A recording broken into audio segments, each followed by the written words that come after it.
नमस्कार दोस्तों। शेयर पूंजी चैनल पर आपका एक बार फिर स्वागत है। दोस्तों, आज मैं आपके सामने जिस कंपनी का शेयर लेकर आया हूँ इसका नाम है जायसवाल नेको इंडिया लिमिटेड। इसको लोग नेको इंडिया के नाम से भी जानते हैं। और ये कंपनी का जो अभी जो शेयर है, शेयर की प्राइस केवल 39 रुपये है। और कंपनी का जो मार्केट कैप है, अभी देखा जाए तो करीब 3,500-4,000 करोड़ का मार्केट कैप है। और कुल असेट देखा जाए तो करीब 6-7 हज़ार करोड़ की इसकी जो टोटल वैल्यू है कंपनी की, जो कह सकते हैं ना, पूरी पूंजी इसकी जो। और इसका जो शेयर की जो प्राइस है, अगर हाई देखेंगे, ऑल टाइम हाई देखेंगे तो वो करीब 70 रुपये के आसपास रही है। और लो अगर देखेंगे आप तो वो 2 रुपये के आसपास रहा है। मतलब इतने ऊपर से इतने नीचे नीचे तक के दिन भी इनको इसको देखना पड़े इस कंपनी को। कंपनी का बिजनेस की बात करते हैं हम, तो बिजनेस ये कंपनी का अभी जो वर्तमान में इनका जो रेवेन्यू आया है, जो करीब 14,000 करोड़ के आसपास का रेवेन्यू इनका है। तो रेवेन्यू तो एक तरह से ठीक है, लेकिन कंपनी के पास कर्ज भी काफ़ी है। जितनी इनके पास पूंजी उसका आधा करीब इनके पास कर्ज है। तो कह सकते कर्ज मुक्त कंपनी नहीं है ये। लेकिन कंपनी का बिजनेस अगर आप देखेंगे, कंपनी का जिस तरह से इसने काम स्टार्ट किया है, तो हम आज इस वीडियो में शुरू से लेकर आज तक की पूरी पड़ताल करते हैं और पूरा ही आपको एक इतिहास बताते हैं कि इस कंपनी के साथ साथ क्या अच्छा रहा और क्या बुरा हुआ है। तो इसके जो मालिक है बसंती लाल शाह, ये उत्तर प्रदेश के एक छोटे से गांव में किसान परिवार में जन्म हुआ था इनका 1933 में।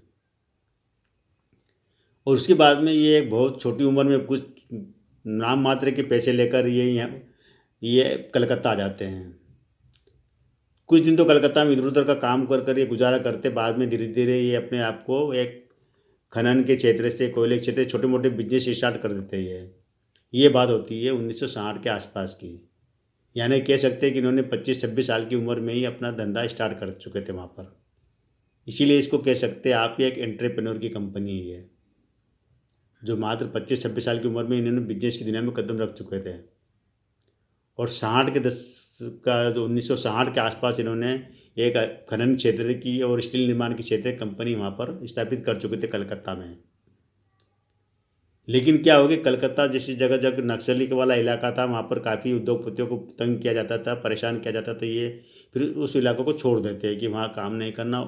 और फिर ये महाराष्ट्र के नागपुर में आ जाते हैं और नागपुर में अपना बिजनेस लगाते हैं, यहीं से स्टार्ट करते हैं। यहीं पर रेलवे के लिए काम करते हैं, नगर पालिका के लिए काम करते हैं।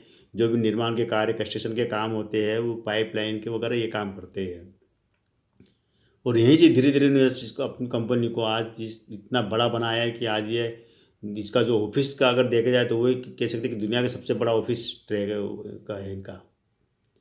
और इनका जो कंपनी की जो फैला हुआ जो करीब करीब ये देखा जाए तो करीब 2200 एकड़ में इनका जो कंपनी फैली हुई है, जिसके अंदर कह सकते कहते हैं कि करीब 15 किलोमीटर के आसपास तो रेलवे ट्रैक ही बिछा हुआ, जिसमें माल ढुलाई वगैरह, स्टील ढुलाई वगैरह का काम होता है।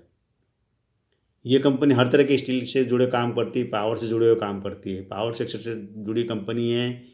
स्टील में देखा जाए रेलवे के लिए काम करती है, रेलवे के लिए बेरिंग बनाना, उसके स्प्रिंग्स बनाना और ट्रैक वगैरह काम करना रेलवे के लिए काम करती है। भारी इंजीनियर के काम करती है, क्रेन बनाती है, एल्यूमिनियम के काम करती है। और तरह तरह जितने भी तरह के काम होते हैं स्टील से जुड़े हुए, कोयले से जुड़े हुए, पावर से और निर्माण से जुड़े हुए, इंजीनियरिंग से, हर काम इस कंपनी के साथ जुड़ा हुआ है।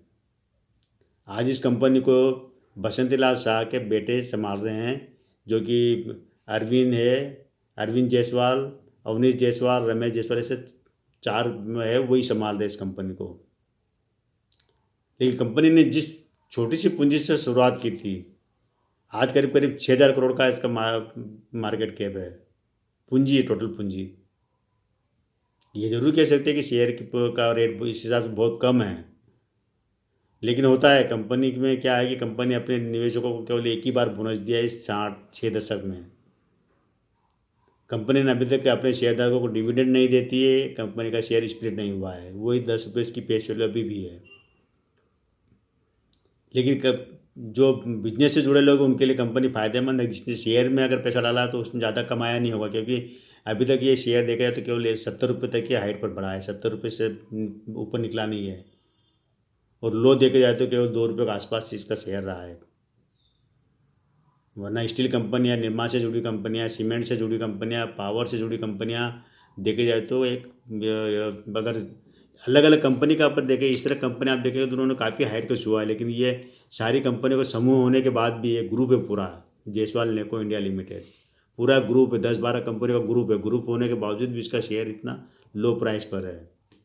तो ये जरूर एक सोचने की बात बनती है कि इतना कम क्यों है। तो इसकी वजह ये कि कंपनी का क्या रेवेन्यू और इसमें ज़्यादा अंतर नहीं है, बहुत कम आता है रेवेन्यू इनका। अभी भी का रेवेन्यू देखे तो साल दर साल कम हुआ है, खर्चे इनके बढ़ रहे हैं साल दर साल, कर्जा भी इनका बढ़ते जा रहा है। जितनी इनके पास टोटल पूंजी उससे आधा करीब ये कर्ज लेकर बैठे हुए हैं, कर्ज बहुत ज़्यादा है। और दूसरी बात कि इनके साथ एक विवाद जुड़ गया था, विवाद ऐसा जो विवाद जुड़ा था, जो मैंने बताया था, संकट में आ गई थी कंपनी। तो संकट क्या हुआ था कि जब सरकार बदलती है केंद्र की, और 1990 से लेकर 2010 तक है, तो इस दौरान जो कोयला डील हुई थी, कोयला का तो उसकी सारी जांच होती है। तो जो कहते हैं ना कोयला घोटाला, देश का सबसे बड़ा कोयला घोटाला, जो कि 1 लाख करोड़ का कोयला घोटाला निकला था उस समय, ये 2010 के पहले की तब की बात है, ये 10-12 की।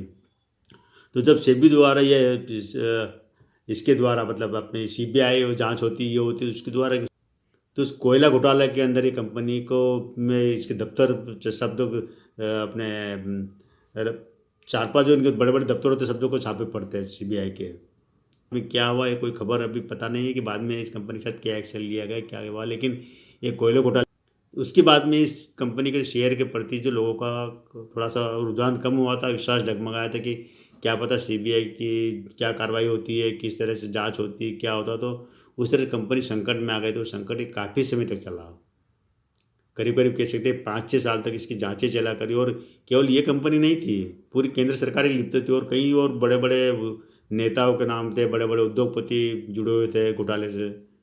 तो उसमें जांचें काफ़ी लंबे से करीब 5-6 साल तक जांचें चलती रही, हालांकि उनके रिजल्ट आज तक सामने नहीं आया कि क्या हुआ। लेकिन हाँ, इस कंपनी के जो स्टॉक पर जरूर इसका इफेक्ट पड़ा था, प्रभाव पड़ा, और इसके इसीलिए इसका शेयर जो गिरा है ना, वो उठ नहीं पाया उसके बाद से। आप देखेंगे कि 2010 के बाद से इस शेयर में कोई खास खास चढ़ाव नहीं है। वो मतलब ये उस दौरान गिरा था, ये 2010 में गिरा था, उसके बाद बहुत डाउन डाउन चला कर, और 2020 में 2 रुपये पर आ गया था। और उसके बाद से अभी भी कंपनी का जो शेयर है करीब 39 रुपये का शेयर है। तो जिन्होंने 2 रुपये में खरीदा होगा वो तो जरूर कमा रहे होंगे, 2 रुपये का शेयर 39 रुपये तक, अब ये कह सकते हैं कि 20 गुना हो गया है। लेकिन जो लोग 70 में खरीद के बैठे होंगे, वो अभी भी उनकी पूंजी आधी है, अभी भी कमा नहीं रहे, वो घाटे में होंगे।